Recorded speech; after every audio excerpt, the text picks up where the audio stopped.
نبتلیہ فجعلناہ سمیعا بصیرا، یہاں اللہ نے یہ بتایا کہ خاص آزمائش کے لیے جو ہے انسان کو بنایا گیا۔ جب یہ ابتلا اور آزمائش کا تصور انسان کے ذہن سے محو ہو جاتا ہے تو پھر یہ معاملہ ہوتا ہے کہ وہ کسی بھی اسٹرگل کے لیے، کسی بھی خیر کے کام کے لیے اپنے آپ کو آمادہ نہیں کر پاتا۔ میری زندگی اور میرا خاندان اور اس کا انجوائمنٹ اگر ہمارے زندگی کا گول ہے تو آپ یقین مانیے کہ قرآن کے نظریے حیات سے اتنے دور نکل چکے ہو کہ آپ کو بہت ری تھنکنگ کرنے کے دوبارہ اس سے کیسے جڑے۔ خلق الموت والحیات لیبلوکم احسن عملا، کہ ہم نے زندگی اور موت کا یہ سلسلہ اس لیے جاری کیا ہے تاکہ ہم تم کو آزمائیں تم میں سے کون اچھے اعمال کرنے والا ہے۔ تو یہ ایک دم صاف قرآن مجید میں جا بجا جو ہے کہ یہ زندگی ہماری آزمائش کی زندگی ہے۔ لقد خلقنا الانسان فی کبد، ہم نے انسان کو مشقت کی زندگی میں پیدا کیا ہے، یعنی اس کی زندگی میں مشقت بہرحال لازم ہے۔ السلام علیکم ورحمۃ اللہ وبرکاتہ۔ عزیز ناظرین، تھرسڈے تفسیر کی ایک اور نشست میں آپ سب لوگوں کا استقبال ہے۔ آج میرے ساتھ میں ڈاکٹر فرقان صاحب ہیں۔ انشاءاللہ تعالی آج سورۃ الدہر، جو سورۃ الانسان کے نام سے بھی جانی جاتی ہے اور موسوم ہے، انشاءاللہ تعالی اس کی تفسیر آپ لوگوں کے سامنے رکھنا مقصود ہے۔ قبل اس کے کہ ہم ان آیات کی تلاوت، ترجمانی اور تفسیر آپ لوگوں کے سامنے رکھیں، تمہیداً کچھ باتیں عرض کرنا ہے۔ سب سے پہلی بات تو یہ ہے کہ اس سورے کے شان نزول کے بارے میں اختلاف ہے کہ یہ مکی سورہ ہے یا مدنی سورہ ہے، لیکن مضامین جس قسم کے آئے ہیں ان مضامین کو مد نظر رکھتے ہوئے زیادہ تر مفسرین اس بات کے قائل ہیں کہ یہ مکی سورہ ہے۔ صرف کسی ایک یا دو ایسی آیتیں ہیں جس کا تعلق حضرت علی رضی اللہ تعالیٰ عنہ اور بی بی فاطمہ کے ایک واقعے سے جڑتا ہے، اس کی وجہ سے بعض مفسرین نے یہ خیال کیا ہے کہ شاید ہو سکتا ہے یہ 2-3 آیات جو ہے مدنی ہو یا شان نزول کا باعث جو ہے یہ واقعہ ہو سکتا ہے۔ اس سورہ کو سمجھنے کے لیے اس بات کا سمجھنا بھی ضروری ہے کہ اللہ تعالیٰ نے ایک بات یہاں سوالیہ نشان سے شروع کی ہے۔ اس سوالیہ نشان یا حل کا کیا معنی ہے، کیونکہ بہت سارے مفسرین نے اس میں بھی اختلاف کیا ہے، تو ہم انشاءاللہ تعالیٰ ایک ایک آیت کو سمجھیں گے اور پھر جو ہے اس کی تفسیر آپ لوگوں کے سامنے رکھیں گے۔ تو میں شروع کرتا ہوں۔ اعوذ باللہ من الشیطان الرجیم، بسم اللہ الرحمن الرحیم۔ هل اتى على الانسان حين من الدهر لم يكن شيئا مذکورا، یقیناً گزرا ہے انسان پر ایک وقت زمانے میں جبکہ یہ کوئی قابل ذکر شے نہیں تھا۔ جی مومن بھائی، یہ جو آیت ہے یہ ایک بہت ہی امپورٹنٹ آیت ہے، کیونکہ اس کا تعلق انسان اور اللہ تعالیٰ نے کائنات میں اس کی جو حیثیت ہے اس کو واضح کرنے کے لیے جو ہے یہاں پر اس آیت میں بیان کیا۔ تو اس کو دیکھنے کے الگ الگ جو ہے ویو پوائنٹس ہے کہ بہت سارے مفسرین نے اس کو الگ الگ طریقے سے جو ہے اس آیت کو سمجھنے کی جو ہے کوشش کی ہے۔ تو میں پہلے تو یہ ہے کہ اس آیت کو جو پچھلے سورہ قیامہ کی جو لاسٹ جو پارٹ ہے جس میں اللہ تعالیٰ نے جو ہے نطفے کا ذکر کیا ہے، جی، تو اس سے وہ کیسے کوریلیٹڈ ہوتے ہیں؟ بالکل، یہ بڑا اچھا ہے، کیونکہ ہم جانتے ہیں کہ قرآن مجید حالانکہ 23 سال کی مدت میں اترا ہے اور اس کا نزولی ترتیب الگ ہے، لیکن جس طریقے سے آج صحیفے میں ہے اس کے باوجود بھی یہ قرآن مجید کا اعجاز ہے، معجزہ ہے کہ ہر سورے کا سابقہ سورے سے ایک تعلق ہوتا ہے، یہاں تک کہ ہر سورے کی ایک آیت کا دوسرے آیت کے ساتھ میں تعلق ہوتا ہے۔ تو اگر آپ تھوڑا سا غور کریں کہ یہ سورہ جہاں سے شروع ہو رہی ہے، جہاں انسان کی تخلیق کی ایک دم ابتدا کے بارے میں بات ہو رہی ہے، اور فوراً اگر ہم سورہ قیامہ کے آخر کی آیات دیکھتے ہیں تو وہاں پہ بھی اللہ تعالیٰ نے انسان کی تخلیق کے بارے میں یہ بات بیان کی تھی کہ انسان کی تخلیق منی یا نطفے سے ہوتی ہے، اور یہاں پہ بھی اسی چیز کا ذکر آگے بھی آ رہا ہے، جیسا آگے کی جو آیت ہے انا خلقنا الانسان من نطفۃ امشاج، اس کی تفصیل میں ہم لوگ بتائیں گے کہ نطفۃ امشاج سے کیا مراد ہے۔ پہلی بات تو یہ ہے کہ دہر کی معنی کیا ہے؟ جی بالکل، دہر کا جو ورڈ ہے اس کو قرآن میں دوسری جگہ پہ جو وقت کے لیے ہم لوگ ورڈ استعمال کرتے ہیں، ایک ورڈ استعمال کرتے ہیں، کہیں پر قرآن میں جو ہے اس کے لیے اجل مسمہ کا ورڈ استعمال ہوا ہے، جی لیکن دہر کا جو ورڈ ہے یہ ایک بہت ہی بڑے ٹائم ڈیوریشن کے لیے استعمال ہوا، لامتناہی مطلب ایک کاسمک ٹائم فریم کو جو یہاں پر یوز کیا، مطلب کاسمک کہیں گے کائناتی لیول کا جو وقت ہے اس کے حساب سے جو یہاں پر دہر کا ورڈ استعمال. انہوں نے دہر پہ آنے سے پہلے یہ جو سوال پوچھا گیا ہے، کیا انسان پر لامتناہی وقت ایسا بھی گزرا ہے، تو یہاں پر کیا مطلب کوئی عام ناظر اگر کوئی ٹرانسلیشن پڑھ رہا ہوتا ہے تو اس کے ذہن میں یہ سوال آتا ہے کیا یہ اللہ تعالیٰ سوال پوچھ رہے ہیں یا کوئی اور بات ہے. اس کو بہت پیارے انداز میں سمجھایا ہے کہ کبھی کبھی انسان سوال اس لیے پوچھتا ہے کہ سامنے والے سے کسی بات کا اقرار کرایا جائے اور ساتھ ہی ساتھ اس میں اس کو اشارہ بھی دیا جائے. تو جیسے میں اگر کسی سے پوچھوں کیا میں نے تجھ سے کبھی برا معاملہ کیا ہے،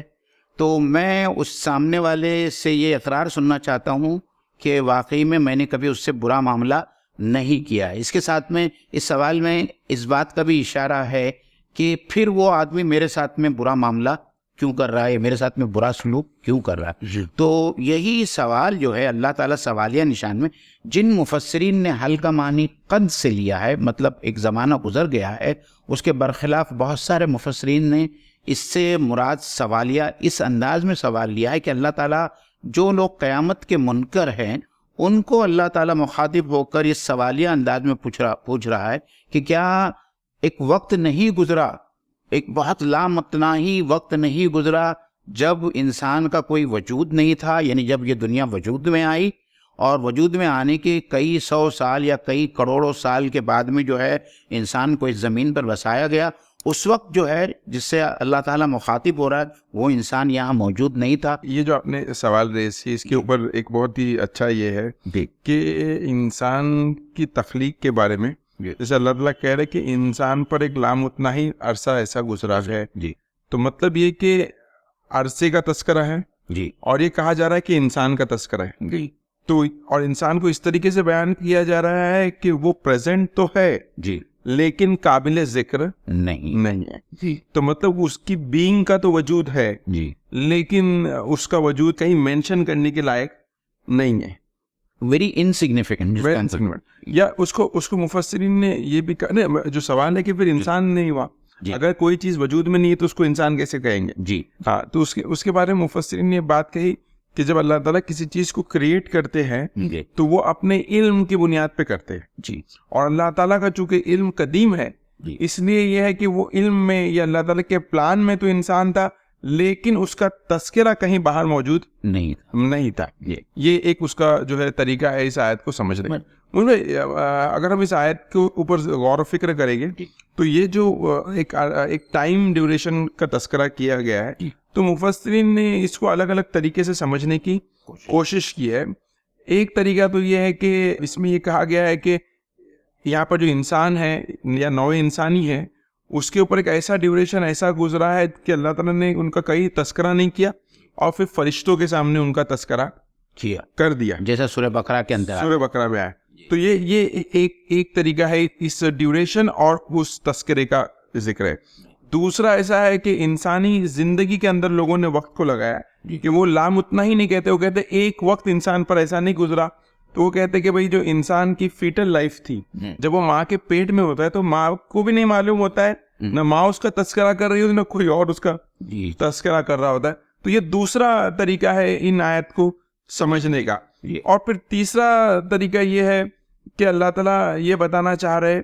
کہ انسانی زندگی کے اندر بھی یہ ہوتا ہے کہ انسان چھوٹے سے بڑا ہوتا ہے، پھر سوسائٹی میں اس کا نام ہوتا ہے، یہاں پہ اس کا تذکرہ کیا جاتا ہے. تو فوراً پیدائش کے ابتدائی مرحلے میں جو ہے اس کا کوئی نام نہیں ہوتا یا وہ کوئی قابل ذکر چیز نہیں، شخص نہیں ہوتا. یہ مختلف طریقے ہیں ان آیت کو سمجھنے کے. اس کے علاوہ اگر کوئی اس کے علاوہ دوسری چیزیں جس کی طرف مفسرین نے اشارہ کیا ہے وہ یہ ہے کہ دیکھیے انسان کی زندگی جب شروع ہوتی ہے اور انسان دو مادوں سے مل کے بنتا ہے، ایک تو مرد کا نطفہ ہوتا ہے اور ایک عورت کا نطفہ ہوتا ہے، اور جب تک مرد اور عورت کا نطفہ جس کو ہم سپرم کہتے ہیں اور ایگ سیل کہتے ہیں، جب تک یہ دونوں اپنے ایک تو مرد کے جسم کا حصہ ہوتا ہے اور ایک عورت کے جسم کا حصہ ہوتا ہے. تو اس وقت ظاہری بات ہے کہ جو انسان پیدا ہوتا ہے وہ انسان اس وقت دو حصوں میں بٹا ہوا ہوتا ہے, اور جب یہ دو حصے آپس میں ملتے ہیں اور مل کر جو زائگوٹ بنتا ہے وہ بھی اتنا حقیر وجود ہوتا ہے کہ جس کو صرف خوردبین کی مدد سے اور الیکٹرانک مائکروسکوپ کی مدد سے جو ہے اس کو دیکھا جا سکتا ہے. تو انسان کی تخلیق کا جو ابتدائی مرحلہ ہے وہ اتنا کمزور اور جس کو ہم کہتے ہیں اتنا انسگنیفیکنٹ ہوتا ہے. اللہ تعالیٰ دراصل میں انسان کو اپنی حیثیت کا احساس دلانا چاہتے ہیں کہ یہی انسان جو پیدائش کے وقت جو ایک نطفہ ہوتا ہے اور ماں کے پیٹ میں یا ماں کے اوری کے اندر ایک سیل ہوتا ہے, ملنے کے بعد میں ایک زائگوٹ ہوتا ہے, تو وہ کتنا ہی چھوٹا سا اس کا وجود ہوتا ہے, لیکن پھر اللہ تعالیٰ اس کو جو ہے 5, 5.5, 6 فٹ کا انسان بناتے ہیں زندگی میں مختلف مراحل سے گزار کے, اور ایون اس کا جو ایمبریو جو رحم مادر میں جو پنپتا ہے وہ بڑھتا ہے, اور اللہ تعالیٰ اس کو یہی بتانا چاہتے ہیں کہ انسان کو اپنی تخلیق اور اپنی کمزوری اور اپنی حیثیت کا احساس ہمیشہ ہونا چاہیے, اور اللہ تعالیٰ کی سرکشی سے اس کو بچنا سے. بالکل. اور ایک اور طریقے سے اگر ہم ان آیت کو سمجھے تو وہ یہ ہے کہ جو ہمارے لیے پوائنٹ آف سوچنے کا جو نقطہ ہے کہ اللہ نے ورڈ دہر استعمال کیا ہے. دہر ایک بہت ہی لارج ٹائم فریم کے لیے بولا جاتا ہے, اور جن لوگوں سے خطاب کیا جا رہا ہے ان کا معاملہ یہ تھا, ان کا پورا آرگیومنٹ یہ تھا, جیسے سورہ قیامت میں کہا گیا کہ تم کو حساب دینا ہے, تو ان کا آرگیومنٹ یہ تھا کہ ہم تو مر کر مٹی ہو جائیں. اب ان کی ریفرنس کو لیا جا رہا ہے کہ تم یہ کہتے ہو کہ اصل میں جیسے آج کل کے جو لوگ خدا بیزار لوگ ہیں وہ کہتے ہیں we are nothing but cosmic dust, کہ ہم جو ہے یہ کائنات کی صرف ذرات ہے جو کسی وقت ساتھ میں ہے اور پھر کسی وقت جو ہے ہم واپس بکھر جائیں گے. تو اللہ تعالیٰ ان کے ریفرنس سے یہاں پر بات کر رہے ہیں ہمارے جسم میں استعمال ہونے والے تمام ذرات, تمام کیمیکلز, کاربن لے لیجئے, آکسیجن, یہ ملینز آف ایئرز سے گزرے, اور یہ اب جب یہاں پر ایک انسان آپ کے سامنے بیٹھا ہے تو یہی کاسمک ڈسٹ ایک جگہ جمع ہوئی, اس سے پہلے وہ کچھ نہیں تھی اور اس کے بعد وہ دوبارہ قابل تذکرہ. جیسے انوائرمنٹ اتنے سارے کیمیکلز ہیں لیکن اس کی بات نہیں ہوتی, لیکن یہاں پہ ایک پرسنالٹی سامنے آتی جس کا ذکر ہو رہا ہے. تو یہاں پر اس طریقے سے بات کی جا رہی ہے, یس تم جو بات کہہ رہے ہو کہ یس کاسمک ڈسٹ کے ذریعے انسان پر بہت ٹائم گزرا ہے, لیکن اس کے بیچ میں ایک ایسا ایونٹ آ رہا ہے جہاں پر انسان کھڑا ہو رہا ہے اور جس کا تذکرہ کیا جا رہا ہے. تو مطلب یہ ہے کہ انہی کے آرگیومنٹ کو ریورس کیا جا رہا ہے کہ آپ یہ سوچو کہ کس طریقے سے وہ کاسمک ڈسٹ جو ہے آرگنائز ہو کے شیون مذکورہ بن رہی ہے اور جس کے بارے میں بات چیت کی جا رہی ہے. تو یہ جو آیت ہے اس کے اوپر ہم کو اس اعتبار سے بھی سوچنا چاہیے کہ زندگی کی حیثیت کائنات کے اندر کتنی ہے. مطلب ہم کائنات کا پارٹ ہیں, اور کائنات کے بارے میں آج جو سائنس بتا رہا ہے کل شاید غلط بھی ہو. 13.7 بلین ایئرز پرانی, مطلب ہمارے جسم کے ذرات 13.7 بلین ایئرز پرانے ہیں, اور نہ جانے اور کتنے سال تک یہ رہیں گے. اور اس کے بیچ میں ہمارے زندگی کے کچھ جو بھی 50-100 سال انسان کے ہے وہ موجود ہے جہاں پر اس کا تذکرہ ہو رہا ہے, جہاں پہ ہم اس سے بات چیت کر رہے ہیں, یا جو خود وہ بھی بات کر, جیسے آگے قرآن میں آیا ہے کہ سمیعن بصیر آ کر کے. تو یہاں پر یہ بہت امپورٹنٹ پہلو ہے کہ ہم کو اس طریقے سے بھی اس آیت کو سمجھ. کچھ لوگوں نے یہ کہا کہ یہاں پر انسان کا تذکرہ ایوولوشنری پوائنٹ آف ویو سے ہے کہ بھئی انسان بننے کا جو عمل تھا, مطلب انسان کا جسد یا انسان کا حیوانی جو شاکلہ ہے اس عمل کے اندر ملینز آف ایئر گزرے جس کا تذکرہ ان آیت میں آیا ہے. لیکن یہاں پر ہم وہ صحیح فٹ نہیں بیٹھتا, کیونکہ اس کا دوسرا ریزن یہ ہے کہ اس کے نیچے اللہ تعالیٰ فرما رہا ہے کہ ہم نے انسان کو لطفے سے پیدا کرا ہے. تو یہاں پر وہ چیز جو ہے زیادہ فٹ. اور دوسری بات ہے کہ لام اتنا ہی بہرحال وہ نہیں ہے, وہ جو بھی عرصہ ہم کیلکولیٹ کر رہے ہیں وہ کیلکولیبل ہے, اور یہاں پر دہر جو ہے لام اتنا ہی کے لیے. اور دوسری بات ہے کہ انسان کے جو بھی اسٹیجز سے انسان گزرا ہے ان اسٹیجز کو وہاں پر اسے انسان نہیں کہا جا سکتا, بالکل نہیں کہا جا سکتا. تو اسی لیے بھی وہ جو آرگیومنٹ کچھ لوگ اس آیت سے دیتے ہیں کہ یہ جو ہے ایوولوشن کے فیور میں ہے کہ انسان کا تذکرہ اور ملینز آف ایئرس کی بات ہو رہی, تو وہ دونوں بات کی جو ہے اس آیت کے اندر ہی ہم کو نفی ملتی ہے. اور ایک بڑی پیاری بات آپ نے کہی کہ ایک بات جو یہ ثابت ہوتی ہے کہ انسان مختلف عناصر سے مل کر اس کا جسم بنتا ہے، تو یہاں جو لوگ اس بات کا انکار کرتے ہیں کہ مرنے کے بعد میں دوبارہ انسان جی نہیں اٹھے گا، تو اس میں اس بات کی بھی نفی ہوتی ہے جب پہلی مرتبہ اللہ تعالیٰ نے ان تمام زمینی عناصر کو لے کر انسان کو بنایا، اور یہ جسم جب دوبارہ زمین کے اندر مل جائے گا تو وہ جو خالق کائنات ہے، جو ہر چیز پر قدرت رکھتا ہے، وہ دوبارہ انہی عناصر سے اس انسان کو کیوں کر نہیں بنا۔ اور یہی چیز کو اگر ہم سورہ قیامہ کی آخری آیت سے علیہ ذالک بقدر علی یحیی الموت، کہ کیا وہ اس بات پر قادر نہیں ہے کہ وہ مردے کو کیا کرے زندہ کرے؟ جی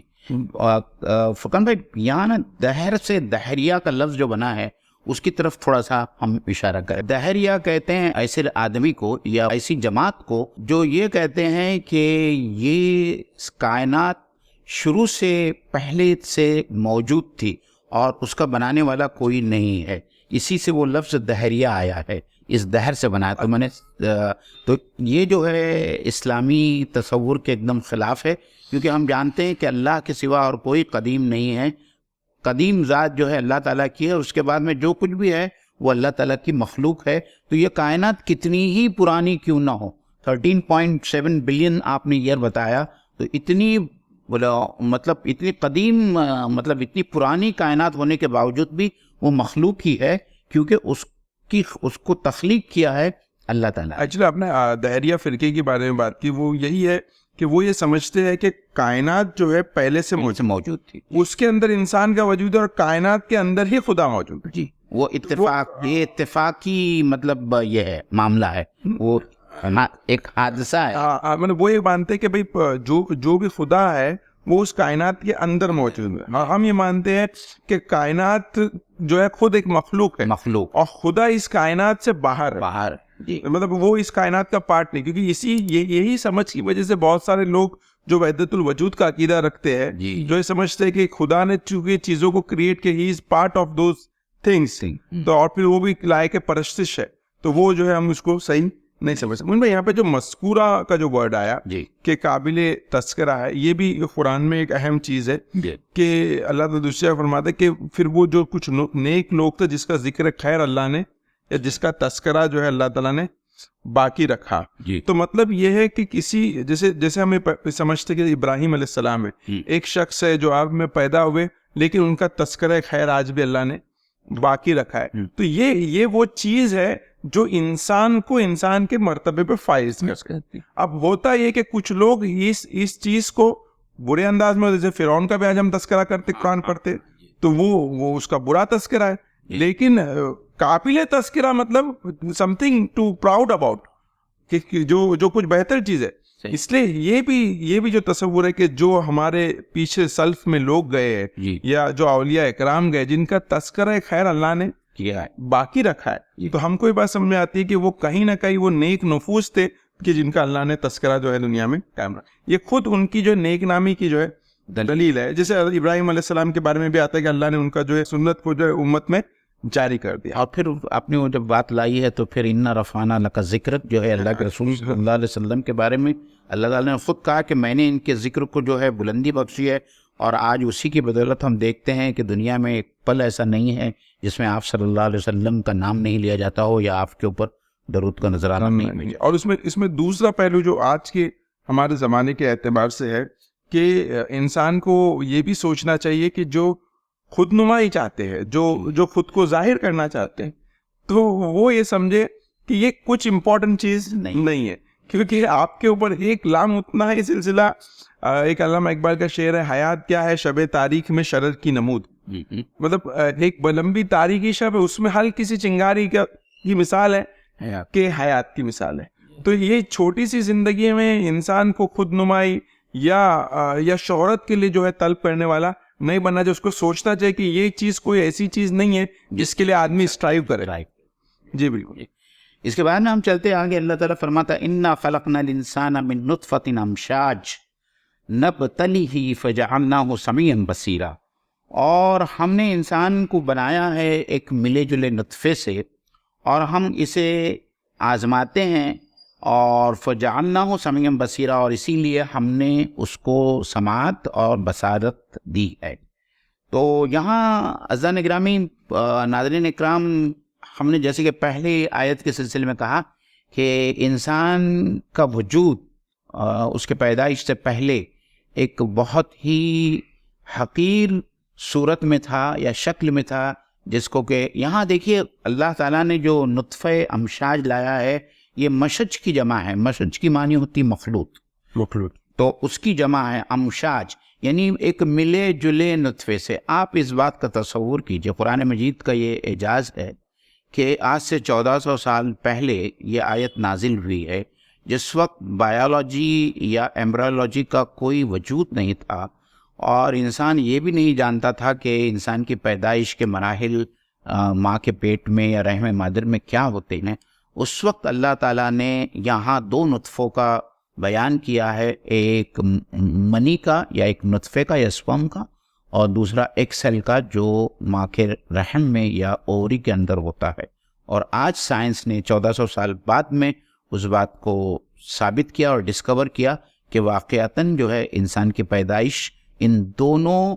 اجزاء سے ملنے کی وجہ سے ہوتے ہیں. اور اس کے لیے اللہ تعالیٰ نے یہاں کتنا خوبصورت لفظ جو لایا ہے. اور امشاج جو کہتے ہیں نا، بلکہ ہم تو یہ بھی کہیں گے کہ جو سیمینل فلوئڈ ہوتا ہے اس میں نطفے کے علاوہ اور دوسرے بہت سارے اجزاء بھی ہوتے ہیں، اور اسی کی وجہ سے جو ہے وہ بہرحال حمل جو ہے قرار پاتا ہے، کیونکہ اس میں صرف ایک ہی نطفہ جو ہے جا کر ایک سیل سے ملتا ہے، لیکن اس کو پش کرنے کے لیے جو دوسری چیزیں ہوتی ہے وہ اس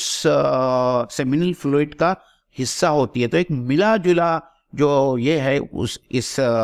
ایک ملے جلے اجزاء سے مل کر جو ہے انسان کی تخلیق عمل میں آتی ہے، اس کا ابتدائی مرحلہ طے ہوتا ہے. جی بالکل. اور میں اس میں وہی چیز ہے کہ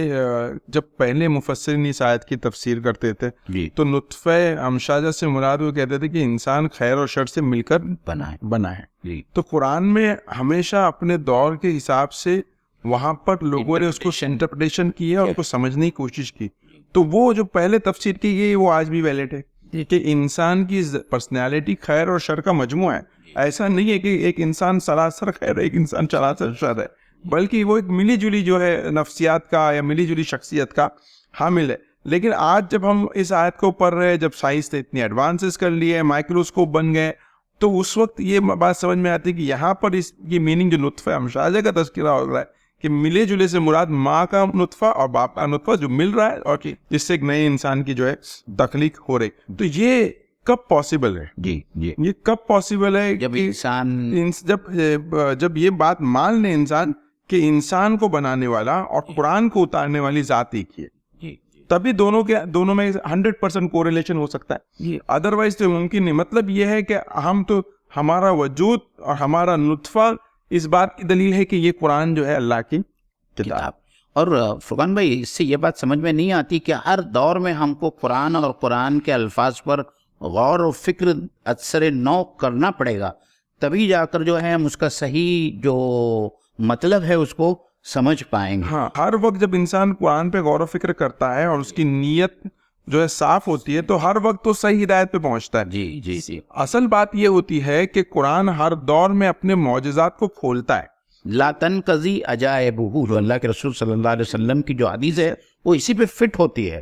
کہ اس کے عجائبات آخری دنیا تک جو ہے رہتی دنیا تک قائم رہے گا. ہر وقت جو ہے انسان جتنا اس کے بارے میں سوچے گا، نئے نئے پہلو جو ہے، نئے نئے راز جو ہے وہ نمایاں ہوتے جائیں گے. پہلے کے زمانے میں یہ تصور پایا جاتا تھا کہ نطفہ جو ہوتا ہے سفید پانی جسے، تو لوگ یہ سمجھتے تھے کہ اسپرم کے اندر ہی پورا انسان چھوٹا بیٹھا ہوا ہے اور جو ماں کے پیٹ میں جا کے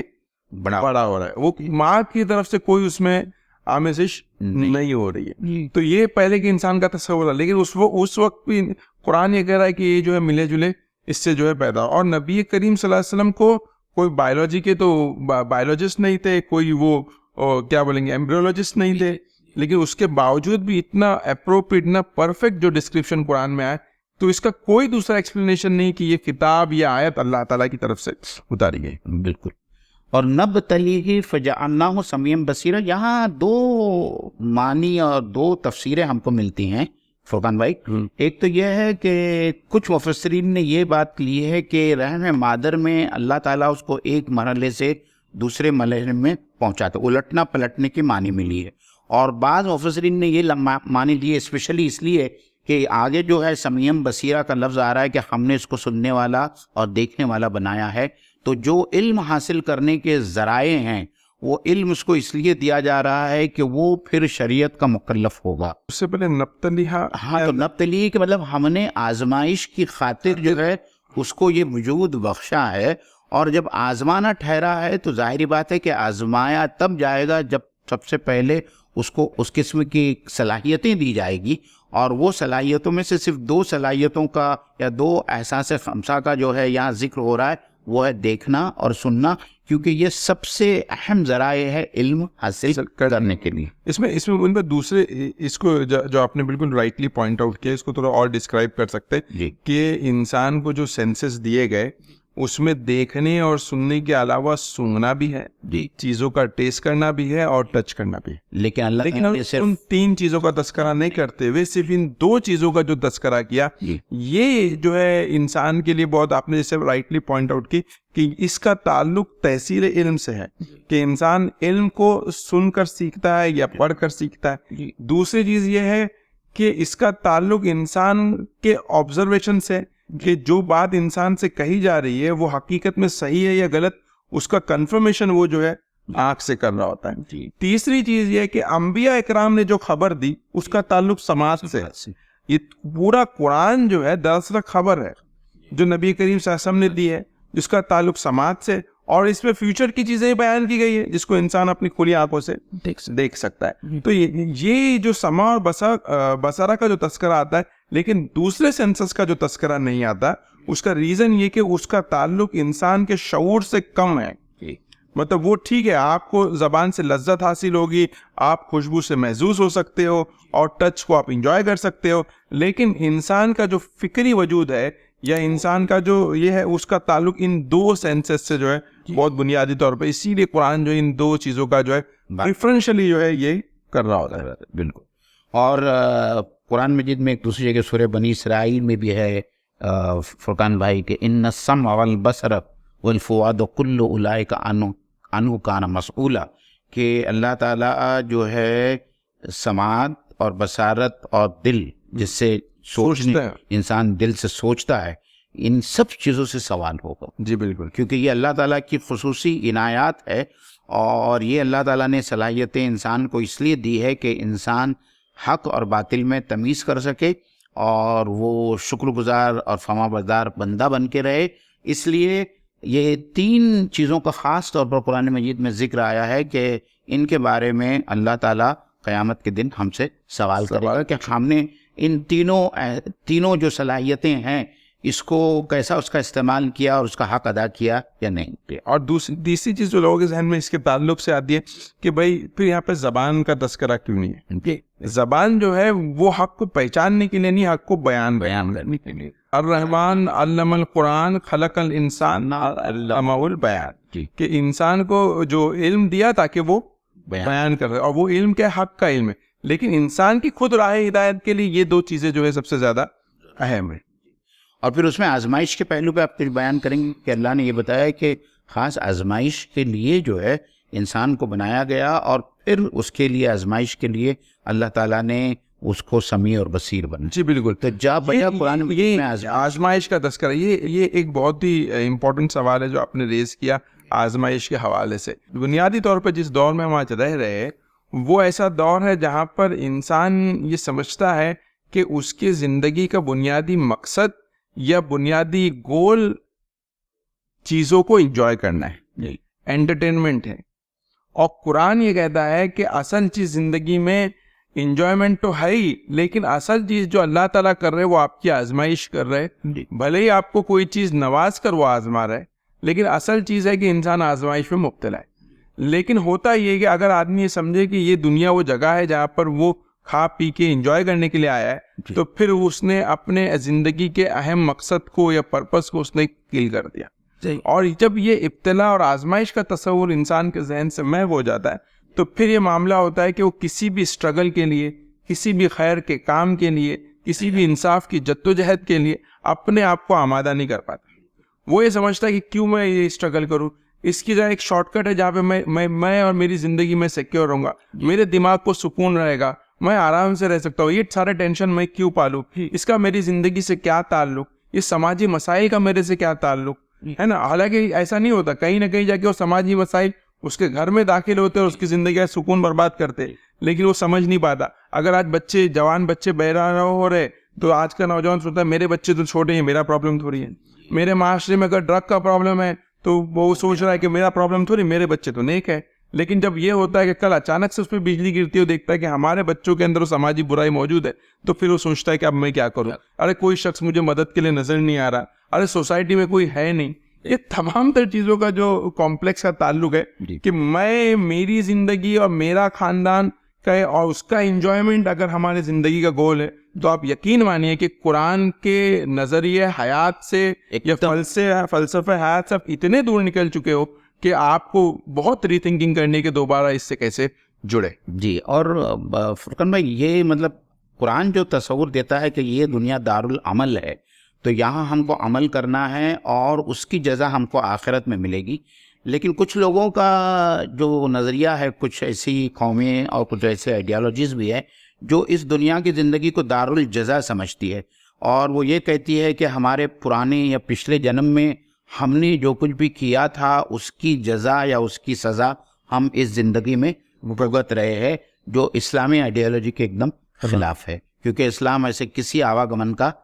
قائل نہیں ہے. اور دوسرا جو آپ نے بتایا کہ کچھ لوگ جو ایک دم مٹیریلسٹک جن کی سوچ ہے, وہ یہ سمجھتے ہیں کہ بابر بعیش کوش کے عالم دوبارہ نیست, کہ بس یہی ایک زندگی ہے, اس کے بعد میں کچھ نہیں ہے, ہم کو کھانا پینا عیش کرنا ہے, اس کے بعد میں ہم ختم ہو جانا ہے. اس کے برخلاف ایک بہت ہی معتدل اور اعتدال پسند اور حق پر مبنی جو نظریہ اسلام کا ہے کہ اللہ تعالیٰ نے ہم کو اس دنیا میں پیدا کیا, اس سے آزمائش ہے. سورہ ملک کی جو وہ آیت ہے, خلق الموت والحیات لیبلوکم احسن عملا, کہ ہم نے زندگی اور موت کا یہ سلسلہ اس لیے جاری کیا ہے تاکہ ہم تم کو آزمائیں, تم میں سے کون اچھے اعمال کرنے والا ہے. تو یہ ایک دم صاف قرآن مجید میں جا بجا جو ہے کہ یہ زندگی ہماری آزمائش کی زندگی ہے. اللہ کے رسول صلی اللہ علیہ وسلم کا ایک یہ بھی قول ملتا ہے کہ مومن کے لیے دنیا قید خانہ ہے, اور ظاہری بات ہے کہ جب قید خانہ ہے تو محنت اور مشقت کے ساتھ میں ہم کو رہنا پڑے گا. ایک جگہ پہ قرآن مجید میں اللہ تعالیٰ یہ بھی فرماتا ہے کہ لقد خلقنا الانسان فی کبد,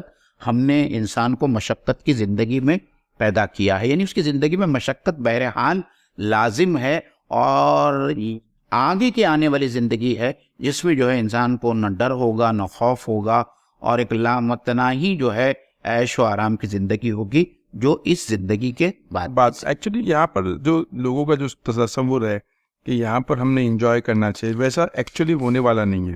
اس کا سمپل سا سوچنے کا طریقہ یہ ہے کہ آج آپ جوان ہیں, کل آپ کو بوڑھا ہونا ہے, بیمار ہونا ہے, اور بہت بری حالت میں ہی انسان جو موت کے سپرد ہوتا ہے. اس کے علاوہ انسان کی سٹوری نہیں ہے. تو یہ ہے کہ انسان کی سٹوری کے اندر جہاں پر خوشی ہے وہاں پر غم ہے, جہاں پر اس سے اچھے حالات ہے وہاں پہ برے حالات ہے, جہاں پہ صحت ہے وہاں پر بیماری ہے. یہ بائنری جو ہے, یہ دونوں چیزیں جو ہے, جہاں دن ہے رات ہے, یہ کنٹینیوس چلنے والی.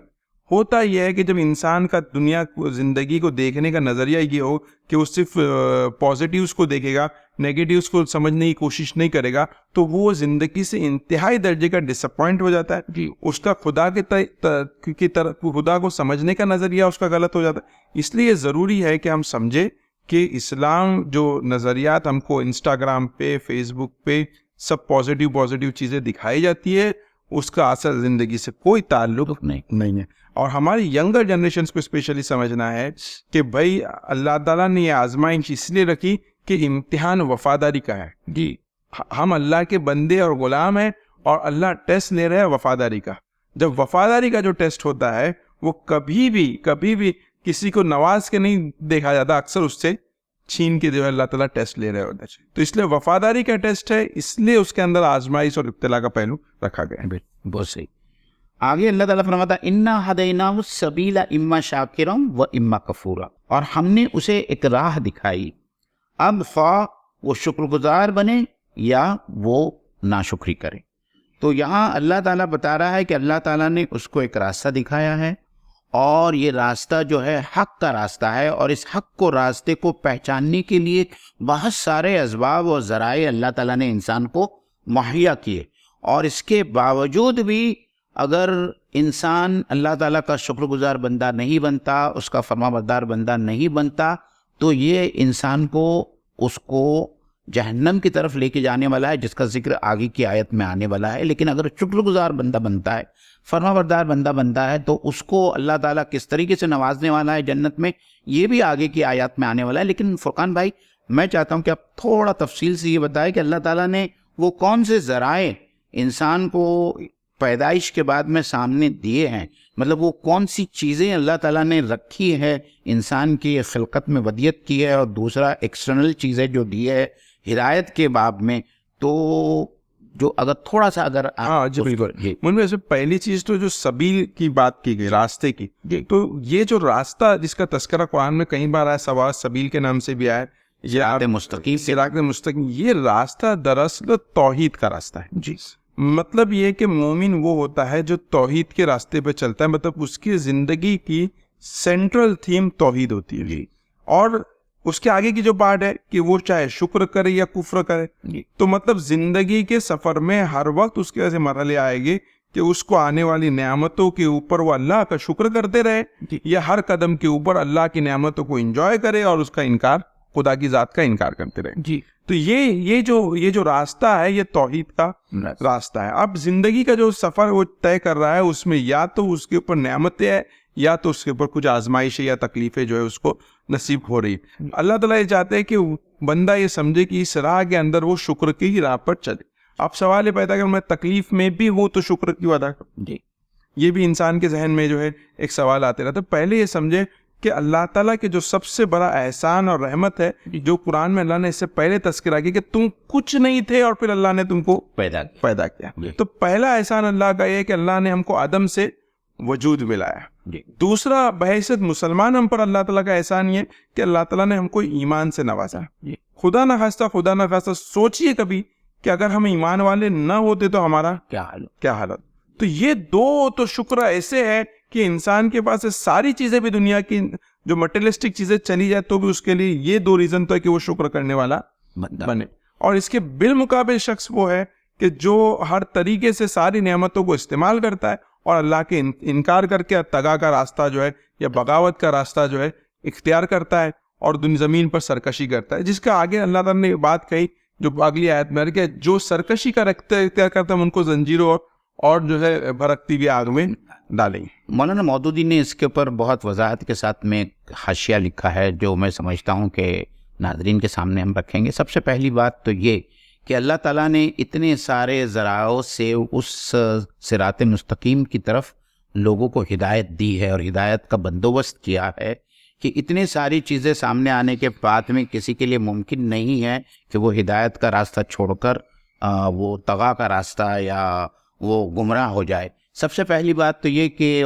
اللہ تعالیٰ نے جب ہمارے نفس کو تخلیق کیا تو پھر اس کے بعد میں اللہ تعالیٰ نے یہ کہا سورہ شمس میں فَأَلْحَمَهَا فُجُورَهَا وَتَقْوَاهَا، تو اللہ تعالیٰ نے ہر انسان کے اندر خیر اور شر کی تمیز رکھی ہے، الہامی طور پر رکھی، تو ہر انسان جانتا ہے کہ جو کام کر رہا ہے وہ صحیح ہے کہ غلط ہے۔ اگر وہ کام غلط بھی کرتا ہے تو وہ کبھی اس بات کا اقرار نہیں کرے گا کہ وہ صحیح کام کر رہا ہے، اس کا دل اس کے اوپر ملامت کرتا ہے اور وہ جانتا ہے کہ وہ ایک غلط کام کر رہا ہے۔ تو یہ خیر اور شر کی تمیز جو ہے اللہ تعالیٰ کی طرف سے الہام کی ہوئی ہے، اور جو بہت اہم بات ہے حقیقت کو پہچاننے کے لیے اور غلط کاموں سے اپنے آپ کو بچانے کے لیے۔ اس کے بعد میں اللہ تعالیٰ نے انسان کو جو نفس دیا ہے اس کی 3 کیفیتیں ہوتی ہے جو ہم نے سورہ قیامہ میں بھی دیکھا۔ ایک نفس لوامہ ہوتا ہے، جب بھی وہ برا کام کرتا ہے یہ نفس جو ہے اس کو بار بار اس کو ملامت کر کے روکتا ہے، یہ جو تو کام کر رہا ہے یہ غلط کام۔ تو within مطلب انہیرنٹ یہ 2 چیزیں تو اللہ تعالیٰ کی طرف سے ہر انسان کی زندگی میں، ہر زندہ انسان کے وجود میں اللہ تعالیٰ نے دی ہوئی ہے۔ اس کے بعد میں جو خارجی عوامل ہے اور خارجی جو اللہ تعالیٰ کی طرف سے ہدایت کے ذرائع ہیں، ایک تو انبیاء اور رسل ہے، پھر اس کے ساتھ میں ان کی کتابیں ہیں، پھر انبیاء اور رسل کی زندگیاں ہیں کہ انہوں نے اللہ کی ہدایت پر عمل کر کے ہم کو بتایا کہ ان کے اوپر عمل کیا جا سکتا ہے، اور پھر آفاق اور انفس میں اتنی ساری نشانیاں ہیں اللہ تعالیٰ کی توحید کی, اللہ تعالیٰ کی ربوبیت کی, کہ یہ سب کوئی بھی فکر کرنے والا بندہ ہوگا تو یہ تمام چیزوں کو مجموعی طور پر سمجھ کر جو ہے وہ اللہ کا شکر گزار بندہ بنے گا. اور اگر اتنی تمام نعمتوں کے بعد میں بھی اور اللہ تعالیٰ نے جو بندوبست کیا ہدایت کا, اتنا سب ہدایت کا بندوبست کرنے کے بعد میں بھی اگر کوئی انسان ناشکرہ بنتا ہے اور کفر کرتا ہے اور اللہ تعالیٰ کی ناشکری کرتا ہے, تو یہ اس کی اپنی بدبختی ہے, جس کے لیے جو ہے اس کو جہنم کی سزا ملنا ہے. جی بالکل. پھر اس کے بعد میں اللہ تعالیٰ بیان فرماتے اِنَّا اَعْتَدْنَا لِلْكَافِرِينَ سَلَاسِلَ وَأَغْلَالًا وَسَعِيرًا,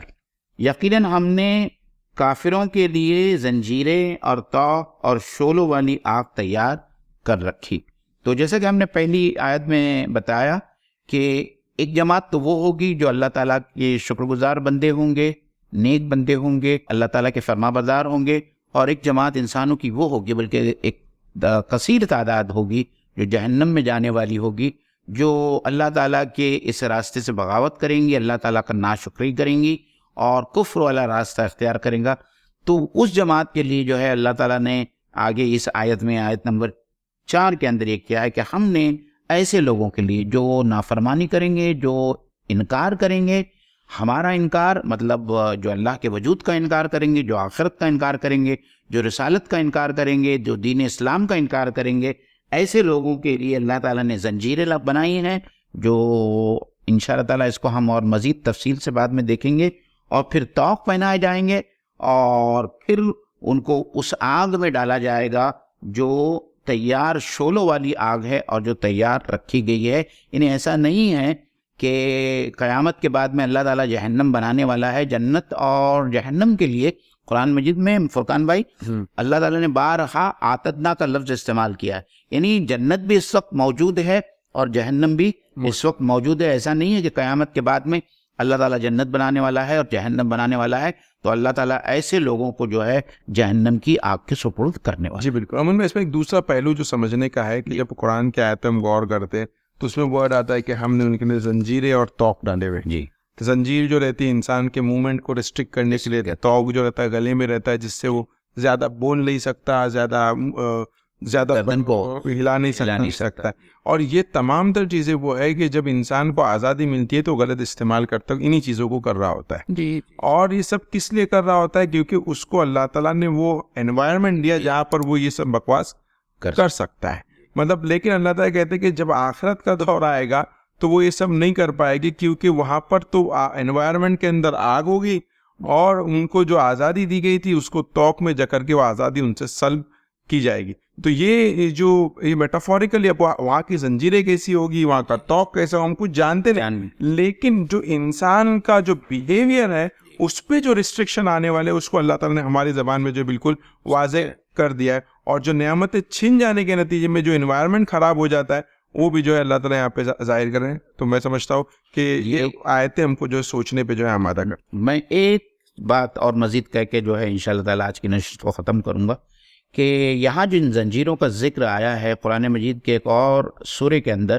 اسی زنجیروں کا ذکر آیا ہے, اور جس کے بارے میں جس میں یہ کہا گیا ہے کہ اللہ تعالیٰ 70 گز لمبی زنجیروں سے انسان کو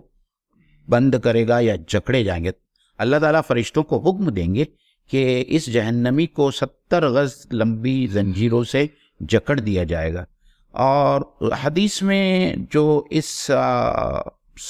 آیت کی جو تشریح ملتی ہے وہ اتنی خوفناک اور اتنی خطرناک ہے کہ میں سمجھتا ہوں کہ جو بھی اہل ایمان اس کی تشریح کو سن لے گا اس کے بعد میں قطعاً اس کی ہمت نہیں ہوگا کہ وہ کوئی گناہ کا کام کرے. تشریح میں حدیث میں جو مفہوم آتا ہے وہ یہ آتا ہے کہ یہ زنجیریں اتنی سخت اور اتنی بڑی ہوں گی اور ان کو اس جہنمی کے منہ سے نکال کر اس کے پاخانے کی جگہ سے نکالا جائے گا,